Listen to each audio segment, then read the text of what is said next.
Very good morning my dear students.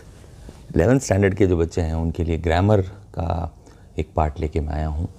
Grammar बहुत important part है और जब भी हम राइटिंग स्किल्स के बारे में सोचते हैं और जो भी ऐसे writing, report writing, application writing, और उसमें बहुत बच्चों के पास कंटेंट का प्रॉब्लम है बिकॉज सेंटेंस फॉर्मेशन नहीं हो पाता है, तो दिमाग के अंदर एक टेंशन रहता है कि हम लोग वो नहीं कर पाएंगे।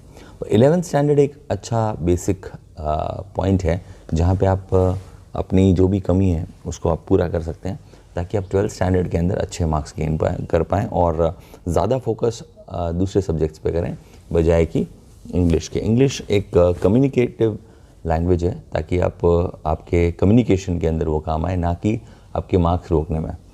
तो उसके ऊपर ज़्यादा फोकस कीजिएगा।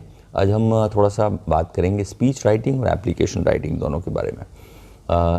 स्पीच राइटिंग में जैसे आप बात करेंगे तो बहुत फेमस जो भी लोग हुए हैं वर्ल्ड के अंदर उनके नाम हैं।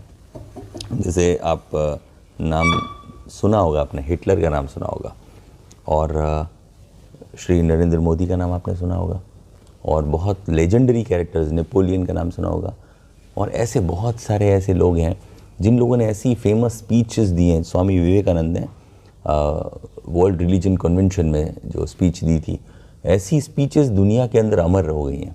तो जब वो बोलते थे तो लोग मंत्रमुग्ध हो जाते थे और वो सुनते थे, क्योंकि उनका जो पॉइंट था वो ऐसा था कि वो लोगों के दिल तक बात पहुंचती थी। अब दिल तक बात पहुंचने के लिए हमको क्या करना चाहिए, वो एक इम्पॉर्टेंट चीज़ है। हमको उस पॉइंट के लिए वैसा हमारे पास मटेरियल होना चाहिए, हमारे पास वैसी वोकैबुलरी, वैसी स्किल्स होनी चाहिए। तो आज हम थोड़ा बात कर लेते हैं। Prepare a speech on travelling as a means of education. पहले मैं थोड़े क्वेश्चंस के बारे में रीड कर लेता हूँ, फिर आपको उनके आंसर्स के बारे में डिटेल के अंदर बताऊँगा। सबसे पहले हम थोड़ा सा स्पीच के बारे में बात करते हैं। Prepare a speech on travelling as a means of education is not less than 250 words. सबसे पहले हमको एक स्पीच तैयार करनी है, travelling on a means of education. Travelling as a means of education. आप ट्रैवल जब करते हो, ट्रैवल यानी कि यात्रा करना, एजुकेशन के प्राप्ति के लिए, कभी भी आप कुछ सीखने के लिए, जैसे कई लोग हिंदी में एक वर्ड है देशाटन करना, तो और बहुत लोगों ने ऐसा, स्वामी विवेकानंद ने, और बहुत 8th स्टैंडर्ड के सोशल के अंदर भी आता है।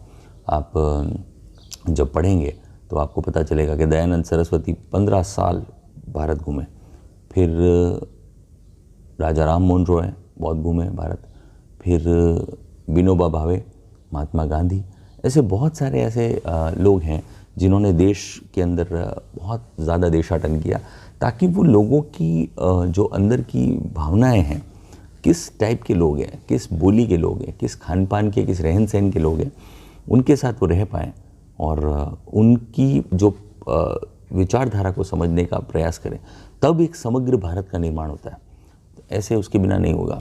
तो ये जो भारत है उसके अंदर का जो जीव है उसे जानना है, जो भारत की आत्मा को अगर समझना है हमें, तो हमें हर भारतीय से कनेक्ट होना पड़ेगा।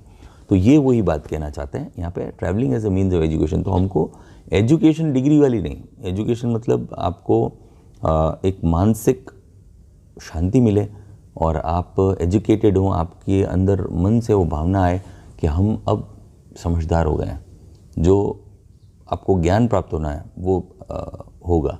तो ये पहला जो क्वेश्चन है उसके लिए मैं अब फॉरवर्ड करता हूँ। इसका आंसर है उसे मैं आपके साथ शेयर करूँगा तो आपको आइडिया आ जाएगा।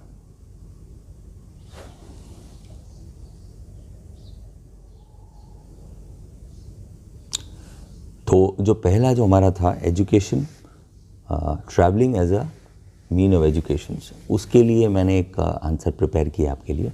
उसको मैं आपको समझा देता हूँ तो आपको आइडिया आ जाएगा कि स्पीच राइटिंग कैसे की जाती है, स्पीच कैसे बोली जाती है। स्पीच यानी बोलने की बात है, पर यहाँ पे हमको राइट करना पड़ेगा, क्योंकि बिना स्पीच राइटिंग के आप बोल नहीं पाओगे। तो शुरुआत करते हैं। Respected teachers and my dear friends. सबसे पहले वहाँ पे जितने भी लोग जो आमंत्रित गण हैं उनको सम्मान करते हुए, respected teachers and my dear friends. आप बालक हैं तो, बच्चे हैं तो टीचर्स और अपने प्यारे दोस्तों का सम्मान करेंगे।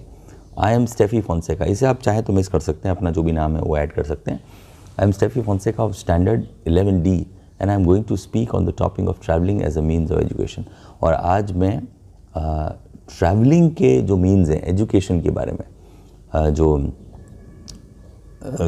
ज्ञान प्राप्त करने के, ज्ञानार्जन के अलग अलग तरीके हैं, उसके बारे में तो मैं आज बात करने वाली हूँ। यहाँ पे एक बच्ची, स्टेफी बच्ची है, तो मैं उस हिसाब से बात करूँगा। Travelling is a passion and hobby. Travelling एक प्रकार का जुनून है और लोगों की इच्छा भी होती है। हॉबी मतलब एक प्रकार का साइड का शौक कह सकते हैं। कई लोग ट्रैवल करना चाहते हैं, कहीं इधर उधर घूमते हैं, अच्छा लगता है उनको। Travelling broadens one's outlook. Travelling क्या करता है? ब्रॉड करता है, उनकी विचारधारा को बड़ा करता है। Broadens one's outlook and introduces us to different places. और हमें इंट्रोड्यूस करता है अलग अलग जगहों से, पीपल, लोगों से, कल्चर, अलग अलग कल्चर से, फूड्स, अलग प्रकार के भोजन से, एंड ड्रिंक्स, अलग अलग प्रकार के पेय पदार्थों से। Nature has blessed regions with different landscape. और जो नेचर है, प्रकृति, उसने आशीर्वाद दिया है, blessed regions with different landscape, अलग अलग टाइप के लैंडस्केप्स हमको बताए हैं, एंड कल्चर्स, विभिन्न प्रकार के कल्चर्स हैं। देयर आर डिफरेंट प्लेसेस, बहुत अलग अलग टाइप की जगह हैं, where we can travel to see beaches, कहीं पर हम समुद्र के तटों पे जा सकते हैं, माउंटेनस प्लेसेस, कहीं पहाड़ों के ऊपर जा सकते हैं, डेजर्ट एरियाज़, जो रेगिस्तान के एरिया है वहाँ पे, भारत के अंदर ये सभी प्रकार की विविधताएँ हैं। कंट्री साइड, एक गांव का इलाका, पॉश सिटीज़, जो अमीर सिटीज़ हैं वहाँ हम जा सकते हैं, and places of historical monuments, और कुछ ऐसी जगहों पे जो कि ऐतिहासिक महत्व की जगह हैं। People travel for different reasons. लोग अलग अलग कारणों से ट्रैवल करते हैं। वर्क, कई लोग काम के वजह से, कई लोग रेस्ट की वजह से, कई रिलैक्स होना चाहते हैं, कई चेंज ऑफ रूटीन, कई लोग चेंज ऑफ रूटीन की वजह से, तो भाई अब डेली काम से तंग आ गए हैं तो थोड़ा घूमने जाते हैं। फैमिली गेट टुगेदर्स, या फिर परिवार के साथ इकट्ठा होने के लिए, पूरी फैमिली इकट्ठा, कहीं कोई यहाँ रहता है, कोई कहाँ रहता है, तो पूरी फैमिली इकट्ठा हो उसके लिए। Travelling for work can be a pleasure and pain. अब जो ट्रैवलिंग फॉर वर्क है, काम के लिए कई लोग ट्रैवल करते हैं, जैसे आपने सुना होगा MR एक पोस्ट होती है, मेडिकल रिप्रेजेंटेटिव्स होते हैं, तो वो जो बेचारे वो ट्रैवल पूरे दिन करते हैं, तो वो पेन भी है, एक प्रकार का कष्ट भी है, और एक प्रकार का सुखद अनुभव भी है, वो जैसा चाहें। But a new place should be taken for what it is. पर हमेशा नई जगह को एक्सप्लोर करने के बारे में हमें सोचना चाहिए, and enjoyed in that manner, और उसी प्रकार से उसका मज़ा लेना चाहिए। It can also be made into a happy blend of work and change. उसको इस प्रकार से लेना चाहिए कि वो एक हैप्पी ब्लेंड हो जाए। हैप्पी मतलब सुखद अनुभव, ब्लेंड मतलब मिक्सचर, किसका? काम का और चेंज का, दोनों ही चीज़ों को अपनाना चाहिए। Historical places help us go back to time. और ऐतिहासिक जगह ऐसी हैं कि जो हमें वापस पुनः पुराने समय के अंदर लेके जाती है। Sea side places have their own joy. और समुद्र के तट का जो इलाका है वो तो उसका अलग ही मज़ा है, हमको अच्छा लगता है। And have their own joy and as they bring in the goodness of the waters, क्योंकि पानी एकदम साफ़ होता है, तो पानी हमको टच करता है, समुद्र तट का जो किनारा है वो कितना अच्छा होता है, तो उसके मज़ा आता है। प्योर एयर, साफ़ एयर ब्रीथ करने के लिए। स्कूबा डाइविंग, कई लोग स्कूबा डाइविंग करते हैं, समुद्र के जो उथले इलाके हैं, जो छिछले इलाके हैं, वहाँ के अंदर डाइव करते हैं, फिर उसमें से अंदर जाते हैं, तो अलग अलग टाइप की मूंगा की चट्टानों के अंदर करते हैं। कई लोग सर्फिंग करते हैं, सर्फिंग मतलब लहरों के ऊपर, आपने सुना होगा। बोटिंग करते हैं, कई लोग स्विमिंग, तैरते हैं। वॉकिंग अलॉन्ग द बीच, या फिर बीच के ऊपर चलते हैं। And playing with the sand, और कई लोग बच्चे, आपने देखा होगा कि सैंड के साथ खेलते हैं। Mountainous places provide us pure air. और जो माउंटेनस, जो माउंटेन के रीजन्स हैं, वो हमें एक साफ़ हवा, क्योंकि वहाँ की हवा प्योर होती है और थिन होती है, तो हमको एकदम शुद्ध हवा का अनुभव होता है। जब शुद्ध ऑक्सीजन अंदर जाती है तो हमारा ब्रेन वैसे ही अच्छे तरीके से काम करता है। एंड क्लोजनेस टू नेचर, और हम और ज़्यादा प्रकृति के करीब आ जाते हैं, इसलिए हम हिमालयाज़ की तरफ जाते हैं। Desert landscape are also beautiful. Desert के एरिया भी बहुत सुंदर होते हैं विद देयर सैंड ड्यून्स, क्योंकि वहाँ पे मिट्टी के ड्यून्स होते हैं, मिट्टी के, आपने देखा होगा, बड़े बड़े ड्यून्स होते हैं। ट्रेडिशनल डांसेस एंड फूड, और बहुत सारे ट्रेडिशनल, वहाँ के जो ट्रेडिशनल लोकल डांसेस भी होते हैं, लोग डांस भी करते हैं, खाना भी खाते हैं। Travelling can be entertaining. Travelling बहुत एंटरटेनिंग हो सकती है, एंड इन्फॉर्मेटिव, और बहुत जानकारी से भरी भी हो सकती है। Everyone must make travelling a hobby and enjoy it for life. और सभी लोगों को एक प्रकार की आदत बनानी चाहिए, एक प्रकार का शौक क्रिएट करना चाहिए, ताकि ट्रैवलिंग उनकी ज़िंदगी का एक हिस्सा बन जाए। और वो उसे पूरी आजीवन याद करें। कोई भी हॉबी आपकी होनी चाहिए। मेरी हॉबी है मैं गार्डनिंग करता हूँ, मैं थोड़ा खाना बनाता हूँ, मेरी इच्छा होती है तो ये सब आपको रिलैक्स करते हैं। आपको इसको हम क्या इंग्लिश में एक वर्ड है थेरेपी, वो थेरेपॉटिक है, आपको अच्छा लगता है, उससे आपको अच्छा लगता है, आप रिलैक्स हो जाते हैं, शांत हो जाते हैं। तो आपके जो जीवन के अंदर जो भी चीज़ें चल रही हैं उसके प्रति आप थोड़ा सा डिटैच हो जाएंगे। तो जो मोनोटोनस लाइफ है, जो एक ही जीवन चल रहा है, उससे आप बाहर आ जाएंगे। ठीक है, यहाँ आज के लिए इस पॉइंट को मैं कंप्लीट करता हूँ और इसी क्वेश्चन को मैं आगे बढ़ाते हुए आगे आपको एप्लीकेशन के बारे में बताता हूँ। नेक्स्ट क्वेश्चन जो हमारा है वो है ZTech India private limited, GIDC Ankleshwar needs production manager. अब एक ZTech इंडिया नाम की कंपनी है, प्राइवेट लिमिटेड कंपनी है, और GIDC, अपना GIDC चित्रा का नाम आपने सुना होगा, वैसे अंकलेश्वर एक जगह है जिनको एक प्रोडक्शन मैनेजर की ज़रूरत है। और Kamal Patel from 10 Om bungalows opposite Navyug college, Adajan, Surat, draft and application. आपका नाम क्या है? कमल पटेल, पहले ही बता दिया। फ्रॉम 10 आपके बंगलोज का जो आपके रेजिडेंस का नाम है, bungalows opposite Navyug college, Adajan, Surat. Draft and application, एक एप्लीकेशन आपको ड्राफ्ट करनी है फॉर द सेम इस पोस्ट के लिए, stating necessary details for education, experience etcetera. आपके एजुकेशन, आपके एक्सपीरियंस और उसके अलावा चीज़ों के लिए आपको जानकारी उपलब्ध करवानी है। ठीक है, क्वेश्चन समझ में आ गया? अब मैं आपको आंसर की तरफ लेके चलता हूँ। हाँ जी, तो एप्लीकेशन शुरू करते हैं। कमल पटेल, आप देखेंगे तो आपके राइट हैंड साइड के अंदर आपको लिखना है Kamal Patel 10 Om bungalows opposite Navyug college, Adajan, Surat, May 14, 2020।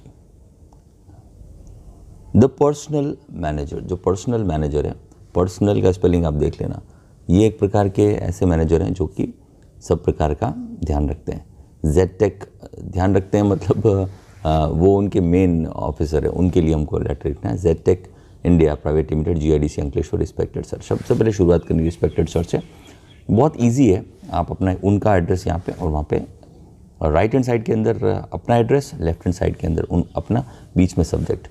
Application for the post of production manager, हमको एक एप्लीकेशन लिखनी है पोस्ट के लिए production manager, with reference to your advertisement. यानी कि आपने एक रेफरेंस आपने एक एडवर्टीजमेंट दी थी, उसके रेफरेंस के अंदर ही मैं बात करना चाहता हूँ। इन द इंडियन एक्सप्रेस, आपने इंडियन एक्सप्रेस न्यूज़पेपर के अंदर एक एडवर्टीजमेंट दी थी कि आपको जॉब की ज़रूरत है, सॉरी आपको एक पोस्ट की ज़रूरत है, dated May 13, 2020 for the post of production manager in your company, आपकी कंपनी के अंदर। I would like to apply for the same, तो मैं उसके लिए अप्लाई करना चाहता हूँ। I am graduate in mechanical engineering with first class, मैं मैकेनिकल इंजीनियरिंग के अंदर फर्स्ट क्लास से ग्रेजुएट किया है मैंने। I have experience of about 5 years, मेरे पास 5 वर्षों का अनुभव है। In private limited company making textile machine, ऐसी कंपनी जो प्राइवेट कंपनी जैसी आपकी कंपनी है वैसी उस कंपनी के अंदर मैंने प्राइवेट कंपनी के अंदर टेक्सटाइल मशीन के साथ में काम किया हुआ है। I am young and energetic, मैं एक जवान बालक हूँ और एनर्जेटिक, उत्साह से भरा हूँ। And can handle all kinds of mechanical production, किसी भी प्रकार का मैकेनिकल प्रोडक्शन मैं कर सकता हूँ। I am fully conversant with the modern cost effective production methods, मैं पूरे तरीके से समझदार और उसको समझने के लायक हूँ जो नया प्रकार का मॉडर्न कॉस्ट इफेक्टिव मतलब पैसा बचाने वाला प्रोडक्शन मेथड है उससे। I have also learn the use of computers, मैंने कंप्यूटर भी मुझे अच्छे तरीके से आता है इन रेजिंग प्रोडक्शन, ताकि मेरा जो प्रोडक्शन है वो हमारा रेज हो जाए। And in improving the quality of products, और हमारे प्रोडक्ट्स की क्वालिटी बढ़ जाए। आई एम वेरी इंथुजियास्टिक, मैं बहुत ही उत्साह से भरा हूँ। And want a job that will stretch me, ऐसा जॉब चाहिए ताकि मुझे एक्सपेंशन मिले, मुझे और अनुभव की प्राप्ति हो। If you give me an opportunity I shall perform my duty sincerely, अगर आप मुझे एक ड्यूटी देंगे तो मैं अपना काम अच्छे तरीके से कर पाऊँगा। थैंकिंग यू इन एंटिसिपेशन, मैं आपका शुक्रिया अदा करता हूँ। Your faithfully Kamal Patel. Enclosure साथ में क्या क्या लगवाया, कुरिकुलम वीटे, मेरा जो CV है, सर्टिफिकेट लगाया, HSC का सर्टिफिकेट है, B बैचलर ऑफ इंजीनियरिंग का सर्टिफिकेट है, एक्सपीरियंस सर्टिफिकेट है। कुरिकुलम वीटे में नाम है कमल पटेल, एड्रेस दिखा है opposite Navyug college, date of birth May 25, 1995, sex male, marital status single, language known, आपको कौन कौन सी लैंग्वेजेस आती है, गुजराती, इंग्लिश, हिंदी, नेशनलिटी भारतीय हूँ मैं। एजुकेशन HSC किया साइंस के साथ, जिसमें 85% आए थे, मार्च 2012 में क्लियर हो गए थे। बैचलर ऑफ इंजीनियरिंग किया था 2015 के अंदर, कंप्लीट हो गए थे 72 गुजरात यूनिवर्सिटी से। एक्सपीरियंस है जहाँ पे काम किया Sabero engineering shed number 10 phase 2 GIDC में, इंडस्ट्रियल एरिया में, एस्टेट वापी, वहाँ पे काम किया है असिस्टेंट इंजीनियर। और बाकी नीचे डू मतलब उसी में ही प्रोडक्शन मैनेजर की पोस्ट पे भी आप प्रमोट हुए थे। ड्यूरेशन ऑफ वर्क अक्टूबर 2015 से 2016, फिर 2016 से लेके आज तक काम कर रहे हैं। ठीक है,